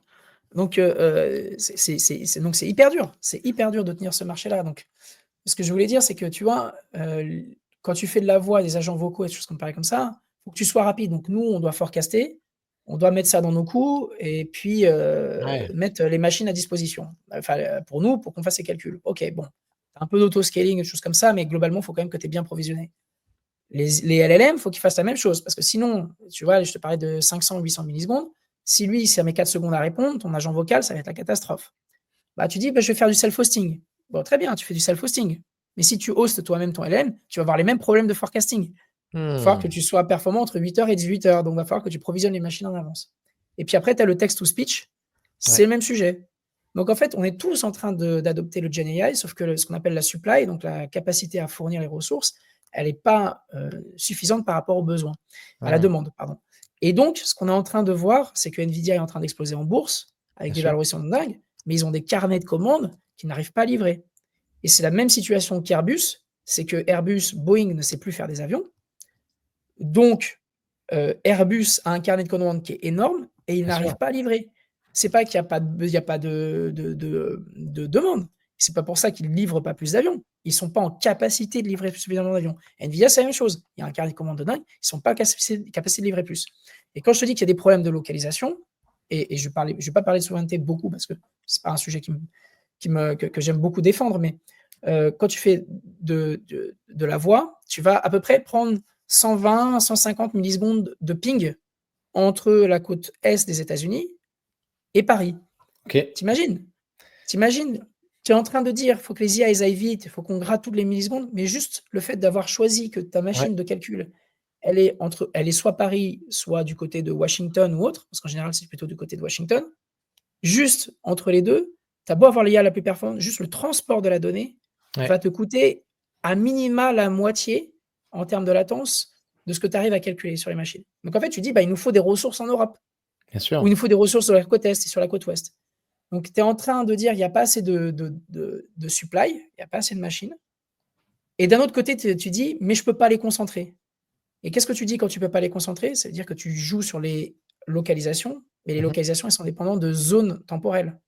C'est-à-dire qu'on Bien sûr. pourrait avoir des machines où on se dit: «Bah, c'est pas grave parce que pendant la nuit, les machines qui sont pas utilisées en Europe, on peut les utiliser sur la côte ouest des États-Unis». Ça, c'est valable souvent pour le CPU et choses comme ça. Mais là, tu peux pas parce que tout le monde attend de la Gen AI qu'elle soit rapide et tu vas te taper 250 millisecondes entre Ah, San Francisco bien et sûr. Paris. Donc les ressources, elles dorment la nuit. Donc c'est vraiment un métier qui est très dur si tu veux respecter la condition client. Donc ma Mmh. prédiction pour les prochaines années, c'est que la pression est de plus en plus grosse sur Nvidia, donc il va y Ouais. avoir des alternatives qui vont sortir, Mmh mh. très probablement AMD et je l'espère de tout mon cœur que AMD va revenir dans la course. Intel, j'ai perdu confiance depuis 15 ans, c'est fini pour moi Intel, ils Le arrivent plus à rien CEO s'est faire. fait le CEO s'est fait virer, je crois, non, sur Intel, non? Il s'est C'est fait il était virer il y a il y a pas 4-5 longtemps mois, là, un truc ouais. comme ça. OK. Ouais, Mmh mh. un truc comme ça. Mais ouais, Mmh. l'Intel laisse tomber, des gens qui avaient beaucoup trop d'argent. Mmh mh. Heu, AMD, j'espère qu'ils vont revenir, donc ça, c'est la première chose. La deuxième chose, c'est qu'on va chercher à faire des modèles de plus en plus petits, de plus en plus compacts. On va chercher à faire rentrer les modèles en device. On va chercher à avoir des modèles qui tournent sur CPU. On va chercher à avoir des modèles qui ont un taux de données par rapport au nombre de paramètres qui est plus élevé, compacter plus l'information en les rendant plus robustes, parce que ça a été démontré que, tu peux faire des modèles plus petits mais plus robustes, Bien sûr. surentraînés et ils vont avoir plus de fiabilité. Enfin voilà, il Mmh. y a beaucoup d'enjeux à venir, Bien sûr. mais tu te rends compte que les ressources physiques et la supply chain est un des plus gros bloqueurs de l'innovation aujourd'hui. Ouais, ouais, je comprends bien. Et c'est En fait, ça n'a pas changé. Donc, il va falloir que Ça va il va s'accélérer, falloir ça va trouver des s'accélérer. solutions. Ça va Attends, s'accélérer. regarde, Oracle, ils ont prévu d'investir 100 milliards Ouais, sur le sujet, 100 milliards. bien sûr. Ils ont commandé un cluster de 150 000 GPU. Côté Meta, c'est 110 000, je crois, supplémentaires. Côté XAI, ils ont dû en commander 100 000 et quelques. Tu Ouais. te rends compte que les mecs appellent Jensen Huang et disent fais-moi passer en priorité devant Oracle, fais-moi Mais bien passer en priorité sûr, devant bien Meta. sûr, bien sûr, bien sûr. C'est XAI, on c'est la parlait guerre, quoi. du cluster à 100 000, puis extension à 300 000 et le 1 million qui a été validé, hein, enfin, il me semble. Hein, donc, C'est un délire. Les mecs sont rendus à dire je vais devoir fabriquer ma propre centrale nucléaire ouais. pour alimenter ma grid. On en est rendu là. J'ai vu à nouveau un nouvel appel d'offres là-dessus de Meta, d'ailleurs, en effet, sur le nucléaire. Ouais. Extraordinaire. C'est dingue. Donc en fait, tu es arrivé dans l'économie qui est la bagarre sur l'énergie. Mm. Et c'est même plus la bagarre sur l'IA, c'est bagarre sur l'énergie parce que tu pourras avoir des puces, mais si tu peux pas les alimenter par l'énergie, en fait, t'es foutu, quoi. Donc Mm. c'est hyper intéressant ce qui se passe. Malheureusement, c'est pas très bon pour le climat. Mm. Ça, c'est le point négatif. Donc j'espère qu'on arrivera à trouver des solutions. Jean-Louis, parle-moi un petit peu de Gladia quand même, de vos avancées, de vos projets futurs. Qu'est-ce Ouais. que tu as là-dessus? Les avancées, on a pas mal de choses qui sortent cette année, là, qui sont en train de sortir. Là, j'ai la reconnaissance, la réidentification des locuteurs. Donc Ok. retrouver une personne qui a parlé dans le passé, retrouver qui était. Enfin, alors, on n'a pas les noms, on pseudonymise les données, Ouais. mais tu peux redire que cette personne-là, tu l'as vue tel jour à telle date sur tel enregistrement. Donc ça permet à nos clients de revalider des identités Bien sûr. Ah ouais. de clients. On a des choses comme ça. On a prévu de faire le search Oui. aussi, de recherche à travers des transcripts complets avec des techniques de RAG et des choses comme ça. On a beaucoup d'avancées sur la partie temps réel avec beaucoup d'add-ons en real time. Donc là, on a déjà l'analyse de sentiments en temps réel. On a déjà l'extraction d'entités en temps réel. On a prévu de travailler sur un certain nombre d'autres innovations, surtout sur le temps réel. Beaucoup sur le temps réel. On va encore continuer sur le batch avec des améliorations de la qualité et autres, mais on va beaucoup travailler sur le temps réel aussi. C'est une des grosses demandes du secteur dans lequel on travaille, qui sont beaucoup les call centers et les outils d'aide à la vente. Ah d'accord. Donc, écoute, je vois que je comprends bien que vous êtes très occupé. Petite question par rapport à ça. Donc justement sur les call centers, j'ai lu un article il y a pas longtemps sur, le BPO là, Business Processing, Outsourcing quoi, tu vois? Aux Philippines.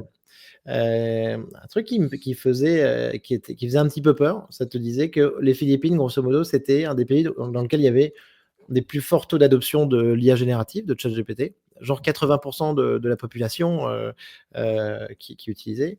Et ce qu'il disait, c'est que dans les call centers, justement, aujourd'hui, les effectifs, ils étaient challengés en permanence par l'IA, qui, en théorie, si ça se passe bien, est censé les aider, quoi, tu vois, les guider en fait sur les opérations qu'ils peuvent mener au quotidien.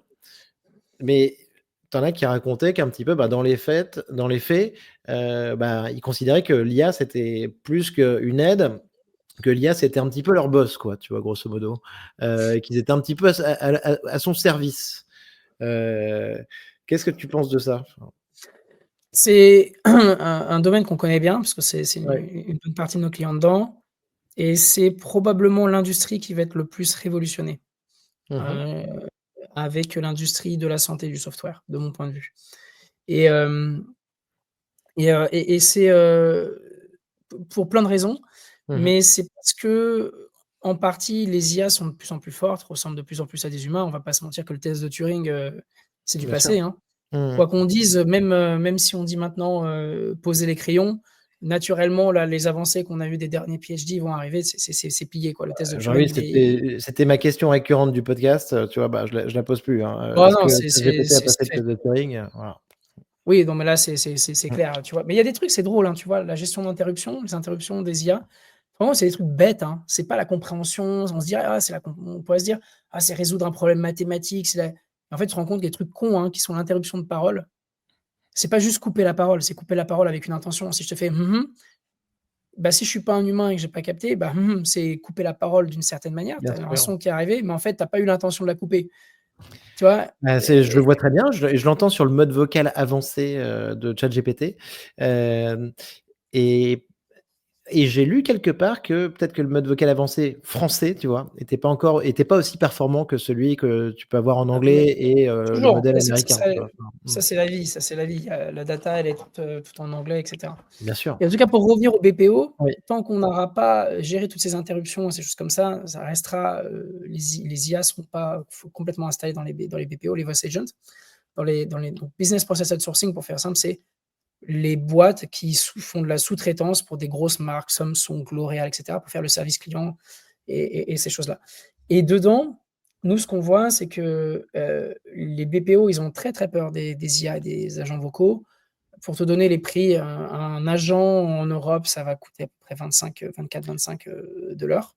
Aux oui, États-Unis de cet ordre-là. Tu oui. vas aller, en Asie, ça va te coûter 10, OK. dépendant Mmh. du pays, puis tu peux descendre à même à 5, tu vois?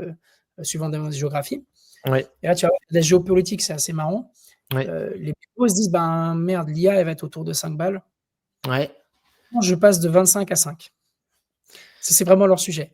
Et soit ils se disent: «Ben, nous, on fait de l'IA en interne», mais en fait, pas méchamment, on les adore, mais c'est compliqué d'innover dans ces grosses structures. C'est des structures qui font du RH ouais, et de l'achat et de la location d'immobilier. Leur job, c'est pareil que, Blockbuster à l'époque, vous vous souvenez des locations de cartes de bien cassettes sûr. vidéo? Leur job, c'était quoi? C'était d'acheter des magasins à 5 minutes des endroits où vous avez le meilleure clientèle, pour que tu passes dedans quand tu rentres du boulot et que tu t'arrêtes, que tu es à 5 minutes de chez toi, tu es toujours le dernier die hard ou je sais pas quoi. Et que la deuxième chose qu'ils avaient, c'était la supply chain.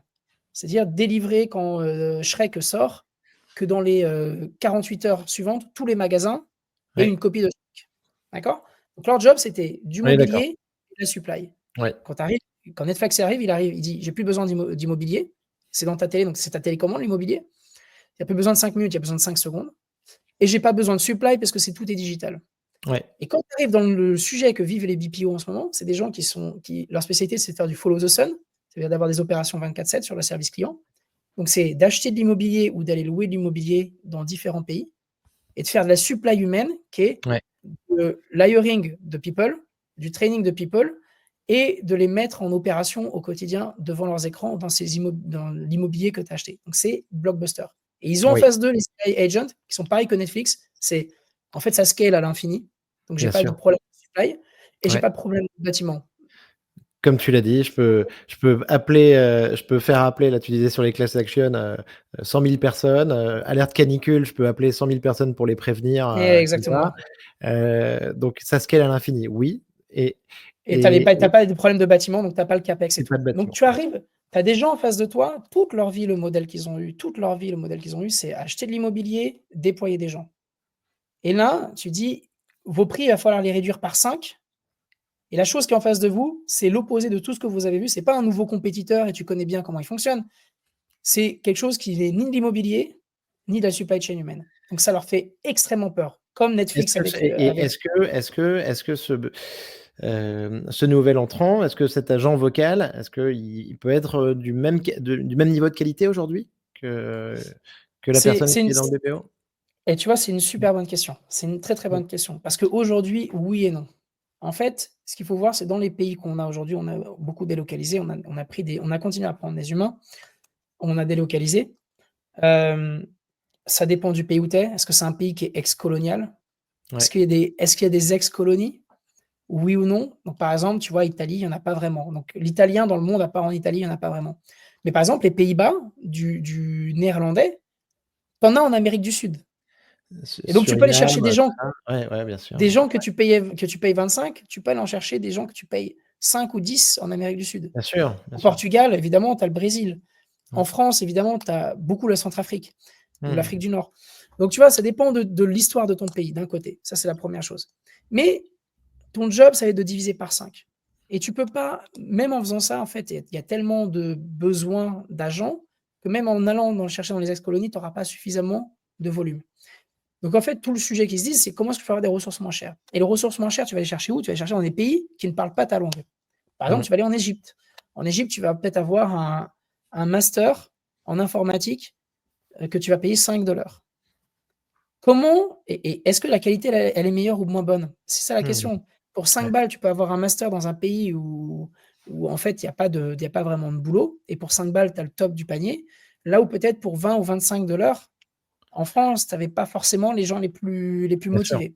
Ouais. Et donc, la question, comment tu gères ça? Bah, tu gères avec de la traduction en temps réel. Donc on en revient, faible latence, traduction, speech to text, text to speech. Donc en fait, finalement, tu mets quoi? Tu mets un agent qui vient c'est un agent de traduction, c'est un verticalisé agent de traduction, mais dans le fond, tu fais ça.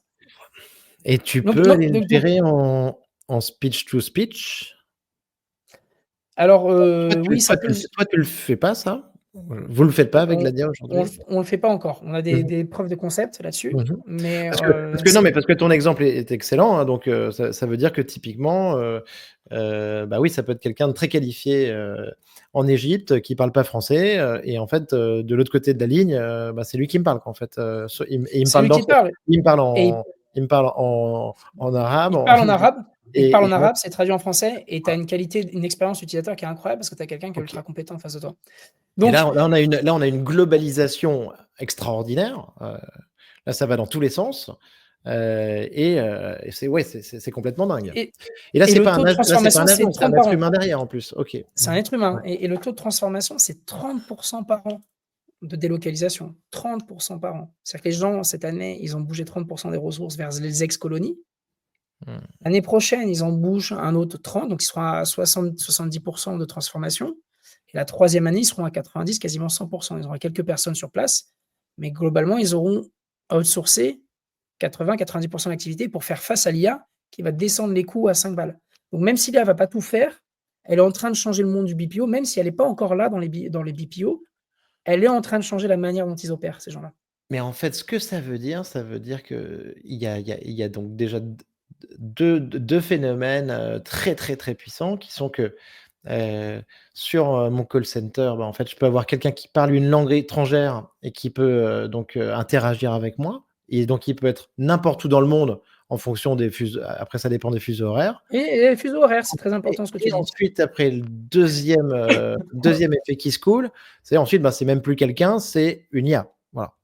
Voilà, et deuxième, et est-ce que tu remettrais une IA partout? Moi, j'en suis pas persuadé, mais tu sais, je disais: «Écoute, on dit tous des conneries, hein, à un moment donné». Moi, je t'ai dit, mais il y a des investisseurs qui m'avaient dit que c'était un business de vieux, ils sont un peu plantés. Moi, j'ai dit: «Je pense que je verrai pas AGI dans ma vie, que ça arrivera pas». Je me suis planté, c'est sûr que ça arrivera. Mmh. Donc je sais pas quand, hein, peut-être dans 2-3 ans, ou peut-être dans 5 ans. Quand est-ce que tu as switché dans ta tête là-dessus? Hem, j'ai switché quand les gros se sont mis à investir comme des bourrins dedans. Mmh, d'accord. Donc déjà, je switchais déjà un peu. Tu Mmh. vois, GPT-4 m'a fait commencer à me faire switcher. C'est à ce moment-là qu'on a fait notre premier Eleven podcast. Labs, Ouais, OK. ouais, Mmh. les Eleven Labs et tout ça, je me suis dit: «Ouais, ça commence à aller loin», et là, là, le truc où c'est définitif, moi, c'est sûr à 100, allez, 99,9, je m'autorise un 0,1, c'est quand Oracle te dit, parce que tu avais un côté systémique, tu dis les réglementations, les machins, les trucs, mais quand tu as Oracle qui dit qu'il va mettre 100 millions, quand tu as Meta et que tout le monde renchérit, en fait, tu dis: «Quoi qu'il se passe, de toute façon, les Américains, c'est simple, heu, comment ça marche?» C'est ce que je disais sur le podcast de Carlos, Mmh. Silicon Carnet, hier. Mmh. Hem, la Chine, c'est 1/1, Demeter, c'est 1 divisé par le nombre de personnes qui décident, hein. C'est à peu près ça. C'est 1/1, tu sais, Alibaba, c'est devenu un peu trop gros, Jack Ma, enfin, c'était Jack Ma, Bien c'est devenu sûr. un peu trop gros, ça a failli faire 1 divisé par 1 + 1, et puis ils ont fait en sorte que Jack Ma revienne dessous, puis là, c'est devenu 1 divisé par 1, tu vois? Ouais. Donc tu sais, ils savent très bien gérer être les seuls. Tu vois, aux États-Unis, c'est 1 divisé par 10-20 qui sont les GAFAM et les Bien grosses sûr. corporates, et quand tu vas en Europe, c'est 1 divisé par 750 millions parce que tout le monde a un avis et tout le monde descend dans la rue. Mais parce qu'on est des bons Gaulois, mais en fait, si tu reviens dans la partie, US, quand tu vois que les 10-15 acteurs principaux de l'économie et ceux qui font la pluie et le beau temps, comme là Trump, hein. Trump, il gagne pourquoi? Parce qu'il s'est mis ses 10-15, de son côté, parce qu'à force de faire de l'antitrust, et toutes ces choses-là anti big corporation, en fait, finalement, les gros financeurs se sont retournés et sont allés du côté de Trump. Mmh. Donc quand les 10-15 se mettent à investir autant et qu'ils ont la main sur, on va dire, les décideurs, puisque c'est eux qui décident de qui est le Bien prochain sûr. président, bien Ils ont sûr. la main sur les réglementations, donc il y a aucune réglementation qui va vraiment arrêter ces 15-20 GAFAM qui mettent à mort dedans. Donc pour moi, 100 000 000 plus tout le monde qui est en train de s'aligner, de se faire la compétition aux US, c'est sûr que ça va arriver. Est-ce que ça Mmh. arrivera en Europe? Je sais pas. De ce que j'ai vu, GPT Pro a un modèle qui n'est pas disponible en Europe, si j'ai pas dit de Mmh. bêtises, à cause Ouais, des ouais. réglementations d'IA Mmh. Act. Est-ce qu'elles sauteront? Est-ce qu'elles sauteront pas? Je sais pas, mais je pense que l'AGI, elle arrivera et en premier, elle arrivera aux US, c'est pas en Chine ni en Europe. Ouais. Écoute, et ce qui veut dire aussi donc un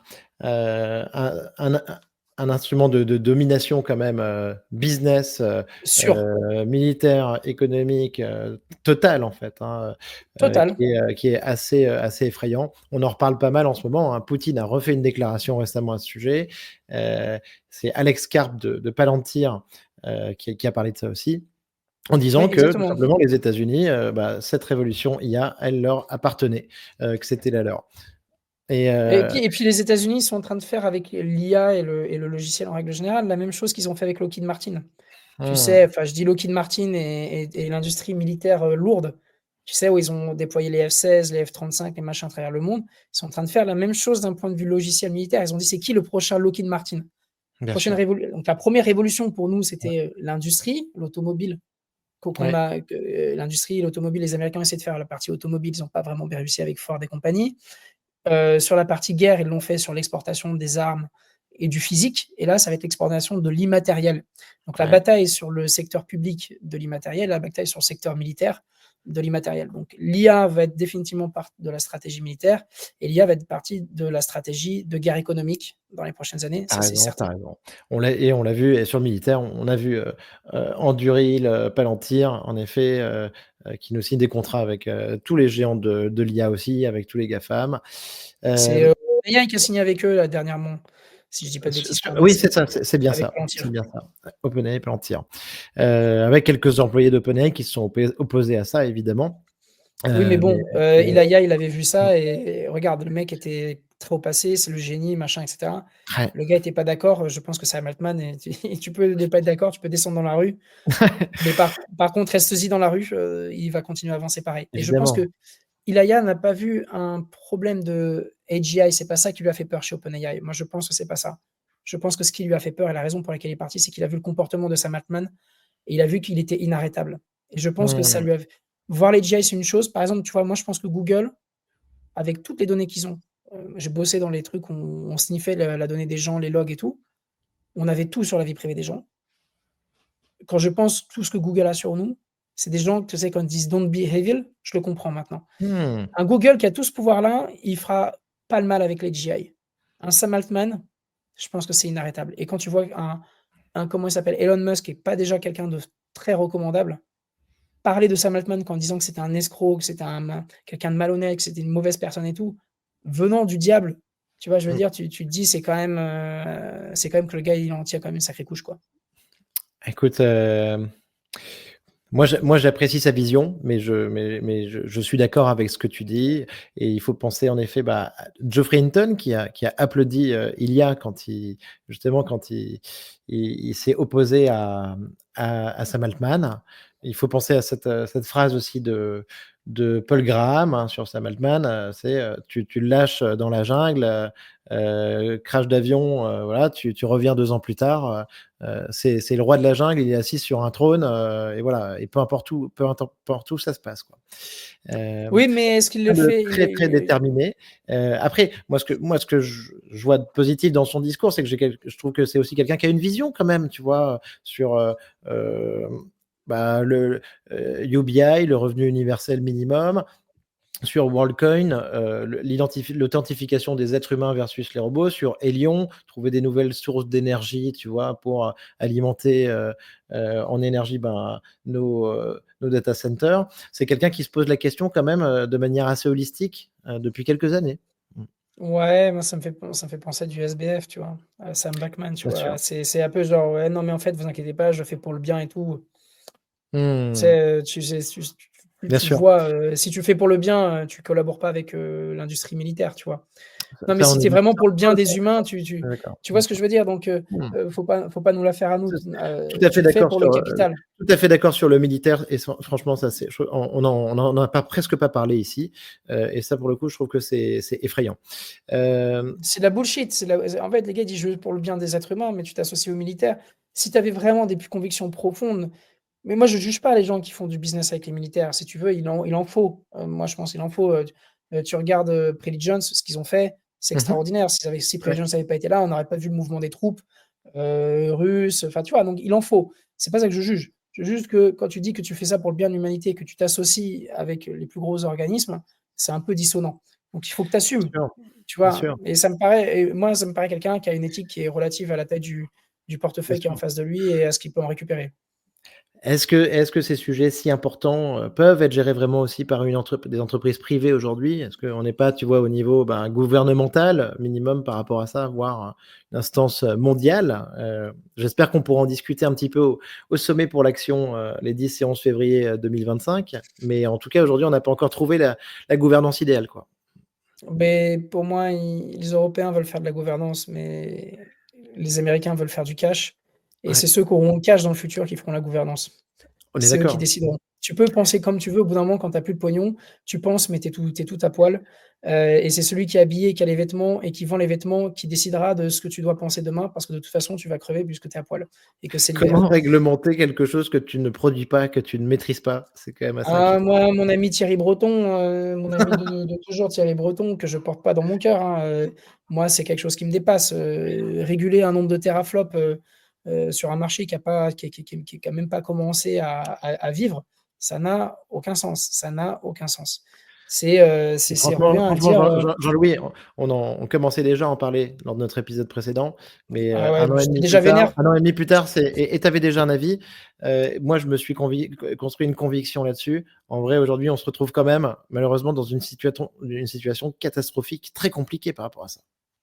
Mais qu'est-ce que tu veux qu'on fasse nous, les startups européennes? C'est quoi notre avenir ici?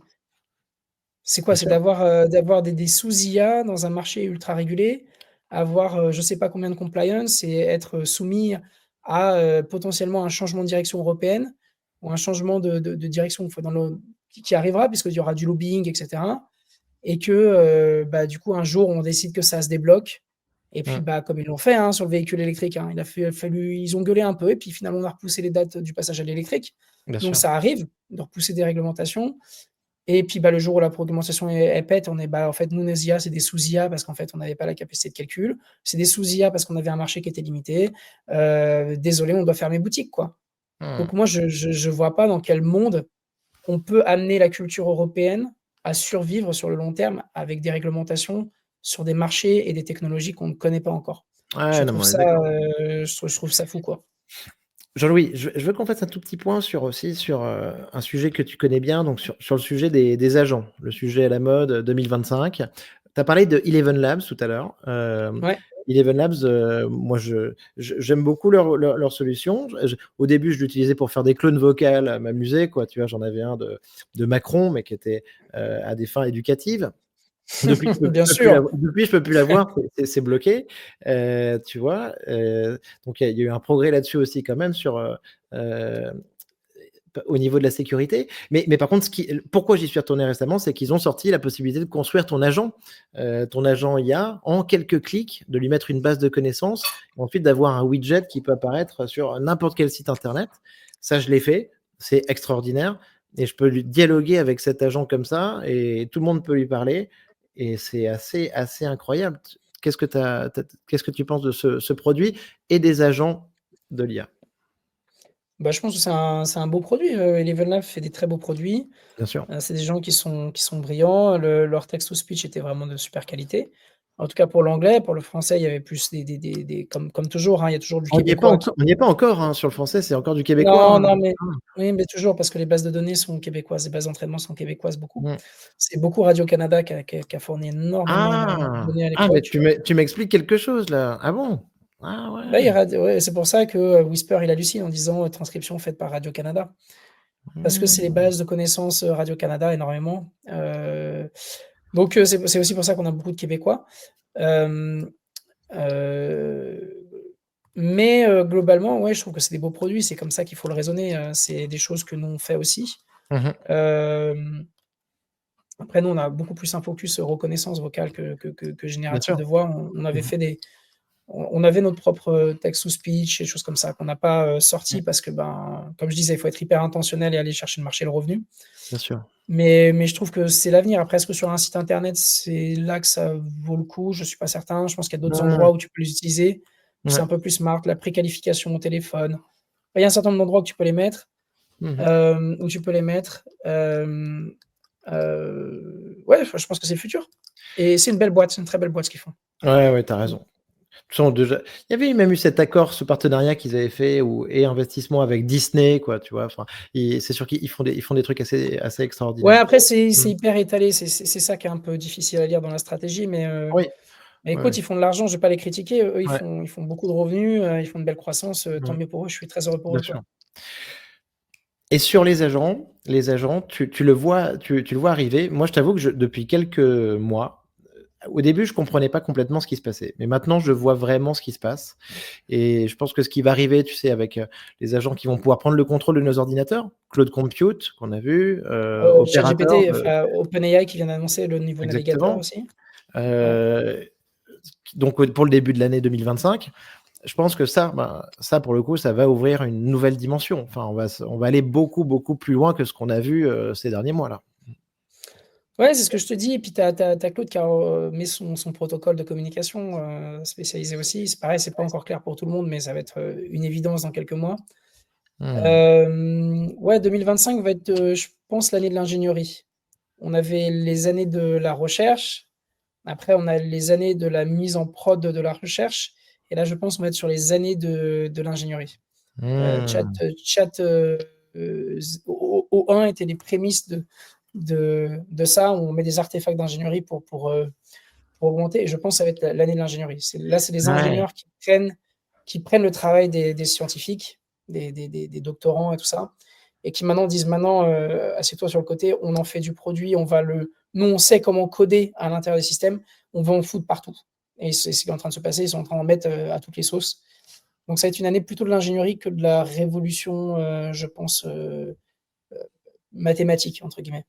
Les Mmh. révolutions la prochaine. On est arrivé un peu au bout de la révolution mathématique sur le transformer, sur le comme le dit Susskiver, la donnée, c'est les énergies fossiles de l'IA, donc on est arrivé au bout aussi. Ça, je suis Heu, pas d'accord. Je suis pas d'accord OK, là-dessus. Tu en es la preuve. Tu oui, là, en 1 heure, on a fait 25 000 tokens. ouais. Combien il y a de créateurs de contenu?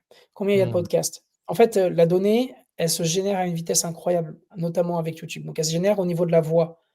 Mmh Le mh. texte, oui, il y a du texte qui arrive en ligne, c'est vrai, mais pas suffisamment vite. Par contre, la croissance de la voix, du contenu, des shorts, des vidéos, des réseaux sociaux et cetera, elle Ouais. est, à la bonne vitesse pour les IA. Donc je suis pas complètement d'accord. Détenir la donnée, c'est une Mmh. chose. C'est pour ça que la transcription vocale est absolument majeure. Mais je pense que le prochain gap mathématique qui va se passer, Oui. on va arriver dans 5 ans à peu Mmh près. mh. C'est quand ça va prendre 3 ans pour que les 100-200-300 000 GPU soient livrés. Ça Oui. va prendre 3 ans, le temps qu'ils soient, je te disais, bah, livrés, opérationnels, qui fonctionnent dans les trucs de calcul. Ça va leur prendre 1 an pour faire tourner le système, de le mettre en place et ça leur prendra 1 année pour entraîner le modèle et je pense que dans 5 ans, on va avoir un modèle qui sera à peu près l'équivalent de quand on est passé de quasiment rien à GPT 3.5 où on a dit: «What? Il y a un truc, il y a un vrai truc» et je pense qu'on va Mmh. avoir ce même effet dans 5 ans. Le temps que le CAPEX, enfin les achats, les plateformes de GPU, les data centers soient montés, qu'on ait suffisamment de puissance de calcul, d'une part, mais suffisamment d'énergie pour faire alimenter la puissance de calcul, donc ce qu'ils appellent la grid, que la grid soit suffisamment puissante, mais ça va prendre 5 ans. Mais dans 5 ans, à mon avis, on a un nouveau modèle qui sera nowhere near et les seuls qui vont rivaliser, ça va être Salesforce, Oracle, X, Meta, GCP. Est-ce que Mistral aura assez de financement pour aller aussi haut? Je sais pas, j'espère pour eux. Il y aura les Chinois avec Qwen qui vont continuer à sortir des choses et on aura fait beaucoup. OpenAI Anthropic, mais tu me dis, c'est peut-être compris dans ce que tu me dis quand tu me parles de Microsoft, en fait. Quand je te parle de Microsoft, je te parle d'OpenAI, hein. Voilà, C'est pas d'accord. OpenAI qui va faire ces data centers, ça va être Microsoft qui va les faire pour eux. Anthropic, il me Parce semble que, que parce c'est que tu as raison, AWS qui et est pas parce, mal et parce derrière. on parle d'investissement à ce moment-là sur ce que tu décris, Jean-Louis, on parle d'investissement dans la dizaine de milliards de dollars, quoi, je pense. Ouais, c'est Hein. ça. C'est Donc, même si OpenAI a levé 6 milliards de dollars, c'est pas Non, suffisant. mais c'est Euh, passé. voilà. Parce que là, attention, on parle pas, on parle d'investissement en CAPEX, on parle d'investissement Mm. en achat de matériel, en nouveau. Parce que quand Oracle dit 100 milliards, 100 milliards, ça comprend la station d'énergie, ça comprend l'achat des terrains, ça comprend la construction d'un data center, ça prend les systèmes de refroidissement, ça prend tout le réseau, ça prend la grille d'électricité, ça prend les serveurs, ça prend l'ingénierie pour le mettre en place, ça prend l'orchestration cloud. Donc dans les 100 milliards, tu en as entre 50 et 70 qui vont peut-être partir qui vont partir dans le matériel, les terrains, les choses comme Bien sûr. ça, Ouais. dans l'énergie, et tu vas avoir peut-être un 30 milliards qui va partir sur la pure science et les opérations. 30 milliards, donc 30 milliards, tu te dis que, je te disais Google met 1,5 milliard par quarter. Bon, tu te dis 30 milliards, c'est pas déconnant si Oracle dit qu'ils mettent 2 milliards par quarter. Ça fait 4 x 3, 12, ça fait 12, 15 milliards, 15 milliards s'ils mettent à peu près autant de ce que met Google pour la partie humaine. Donc, tu vois, je pense que dans 5 ans, on va commencer à avoir des trucs, on va voir les GI dans 5 ans pour moi. Dans D'accord. 5-6 ans, on y est. Donc, en fait, première étape, un petit peu de l'ingénierie dont tu dis, de l'optimisation sur l'existence, ce qui veut dire aussi de l'agent, hein, du O1, où en fait, on rajoute de la chaîne de pensée, on fait mieux raisonner tout ça. Et après, le temps de construire, de mettre en place cette infrastructure, développer les budgets, trouver les sources d'énergie. Dans 5 ans, ce qui est un peu en phase avec ce que nous a dit Sam Altman sur AGI, quelques milliers de jours. Hein, là, pour le coup, on va encore un cran plus loin alors. Ok. Très bien. Exactement. Jean-Louis, merci beaucoup. Quelques petites questions pour finir. Est-ce que donc, timeline AGI, ça veut dire grosso modo 2030 en fait. Tu nous fais un 2030 tout rond, quoi. On est bientôt en 2025. C'est ça, de ton côté? Ouais, ça va être quelque chose du genre. Ouais, je pense qu'on sera autour de ça. Si tu pouvais avoir une question, si tu pouvais avoir une conversation avec l'IA du futur, avec cette AGI, quelle serait la première question que tu lui poserais? Oh my God. Je suis dans le futur, du coup? Ouais, ouais, ouais. Je dirais comment j'optimise la stratégie de ma boîte. Mmh. OK. La deuxième, je lui demande quelle erreur on a fait au niveau de l'humanité qu'on n'aurait pas dû faire. Je pense que c'est les 2 trucs qui me viennent en premier. Et puis quelle Hem, erreur en tant que parent, mmh tu as faite, et peut-être que j'inverserai les questions, parce que là je suis un peu je demanderais quelle erreur j'ai fait en tant que parent que je devrais pas faire. Mmh. Qu'est-ce qu'on devrait faire au niveau de l'humanité? Puis après je demanderai au niveau de la boîte. Je pense que je ferai dans cet ordre-là plutôt. Merci Jean-Louis, super cool. Hem, Ta vision sur, la situation de Taïwan au niveau géopolitique? Je sais que tu as un avis là-dessus, heu, assez marqué, assez intéressant. Enfin, en tout cas, ça fait un moment que tu me dis, ça va être, ça va être très compliqué. En ce moment, comment est-ce que tu vois ce climat géopolitique autour de Taïwan et donc évidemment, TSMC, Nvidia et toute notre chaîne de production? Et écoute, tu sais quoi? J'ai écouté un podcast hier, Mmh. qui m'a été recommandé, hem, par Antoine à Nantes, que je lui dis bonjour. Yes. Je me hem, Qui est un mec qui était brillant, qui travaille chez, écoute, il était chez Doctolib avant, et je vais pas dire de bêtises. Antoine, il est chez qui? Antoine Banquetel, que je salue. Voilà, je voulais le saluer, qui travaille chez Spendesk maintenant. Il m'a recommandé d'aller sur YouTube, de voir l'analyse de David Baverez sur la Très guerre bien. économique Chine-USA. Mmh. Donc, je pourrais répondre à la question. Moi, ce que je veux vous rediriger, je crois, c'est Riche comme Crésus, enfin, c'est le nom du youtubeur, là, Crésus ou je sais pas Ouais. quoi. et c'est Chine-USA, une guerre économique aux conséquences mondiales, analyse de David Baverez. Et donc je pourrais Excellent. répondre, mais moi je vais te Mmh. dire, allez écouter cette vidéo, parce que ça sert à rien que je parle, quand il y a Mmh. des gens qui sont aussi intelligents et aussi forts dans leur domaine, qui expliquent de fond en comble ce qui est en train de se passer. D'accord. Voilà, je Bah, laisse écoute, laisse, c'est tu vas très faire bien. exprès. Ça nous fait un petit programme de vacances, vacances bien méritées, j'espère, pour nos auditeurs, pour toi aussi, Jean-Louis. Est-ce que tu as un conseil de lecture ou un film à conseiller à notre audience pour ces vacances? Oh! Ou un outil à essayer, un petit truc? Le petit papa Noël, version, ChatGPT, ils ont sorti le Santa de OpenAI. Donc, Excellent, se excellent. chatter avec, je crois qu'il y a des gens qui ont sorti des Santa, avec des agents derrière. Donc tu peux discuter avec le Père Noël, ça va être assez marrant à Mmh. tester. Hem, conseil en lecture, qu'est-ce que j'ai lu qui était pas mal dernièrement? J'ai lu, écoute, je lisais dernièrement, Cédric Villani. Oui. Ça va te faire rire, que j'ai croisé dans le train.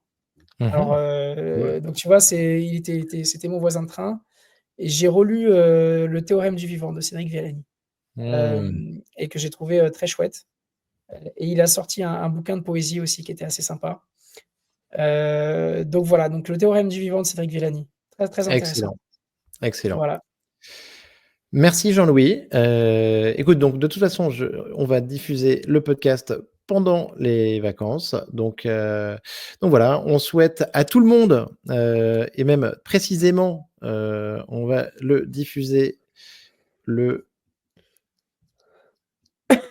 le, 31 décembre 2025. Un petit peu avant l'heure, on vous souhaite à tous, en tout cas, un joyeux réveillon avec Jean-Louis. Merci beaucoup, Jean-Louis, d'être revenu sur le podcast. On va continuer à suivre tes aventures. Félicitations pour tout ce que tu fais et c'est trop cool.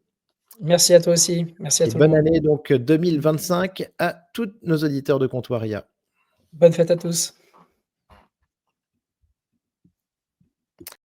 Vous êtes arrivé au bout de l'épisode. Félicitations. Dernier effort, notez-moi 5 étoiles. Le podcast Comptoiria est soutenu par l'accélérateur Alliance, toujours à la pointe de l'innovation technologique. Contactez-moi sur LinkedIn pour continuer à échanger sur l'IA. À bientôt!